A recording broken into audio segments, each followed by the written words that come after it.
Bonjour à tous, bonjour à toutes. Je vous présente un nouvel ouvrage qui s'intitule Monique de Nice avec le sous-titre suivant: Petit essai métaphorique et poétique sur les souvenirs, les représentations et les allégories. Alors, cet ouvrage comprend des lettres, quelques lettres, des cartes postales, très peu finalement de lettres et de cartes postales, mais ce livre appartient de ce fait à ma collection consacrée aux correspondances. C'est donc le volume 21. J'ai voulu quand même conserver ces petites cartes postales de petites filles, de Monique Di Graziosi et de sa sœur Louisette.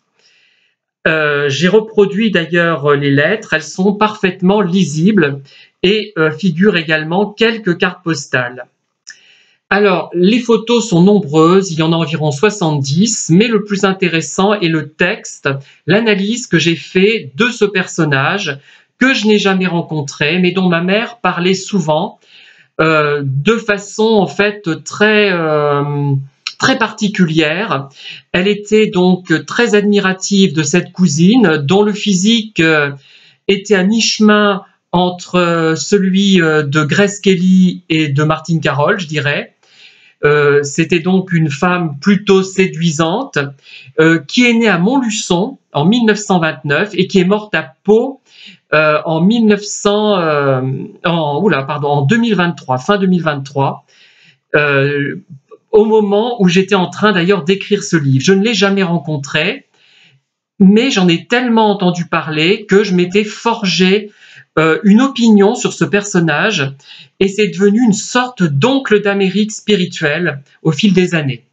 Alors, ce livre existe donc en version papier à 8,50 € environ et je le propose en e-book également, ça doit être 2,70 € avec une couverture un petit peu différente. Là, on voit une partie seulement du visage de Monique de Nice, donc qui est née à Montluçon, qui a vécu à Nice, en Suisse, qui a vécu également à Pau, qui a vécu dans différents endroits. Je pense d'ailleurs, avec le recul, je me suis demandé, après avoir écrit le livre, si elle n'avait pas divorcé, puisque j'ai retrouvé trace de son premier mari qui est inhumé à Monaco, dans un cimetière monégasque.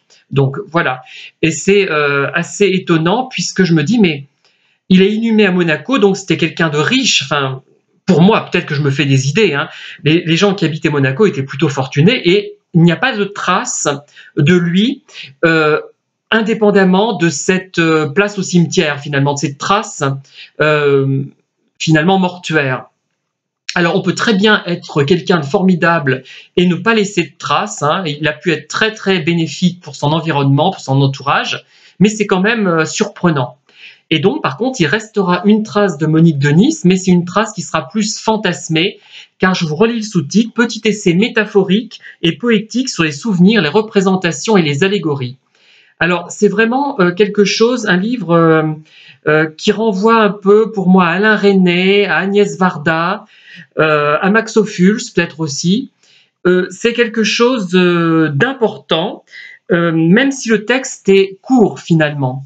Et c'est peut-être avec un autre titre le livre que j'ai fait le plus important pour moi, peut-être, avec celui-là, oula, je mets à l'envers, avec Souvenirs de saison intermédiaire, que je publie également chez Amazon. J'avais d'abord, il y a une version Lulu qui existe encore, mais il y a la version Amazon. Là, vous voyez ma sœur Catherine qui est toujours vivante, qui vit à Commentry, qui travaille à Montluçon. Donc, elle était toute petite vers 1966.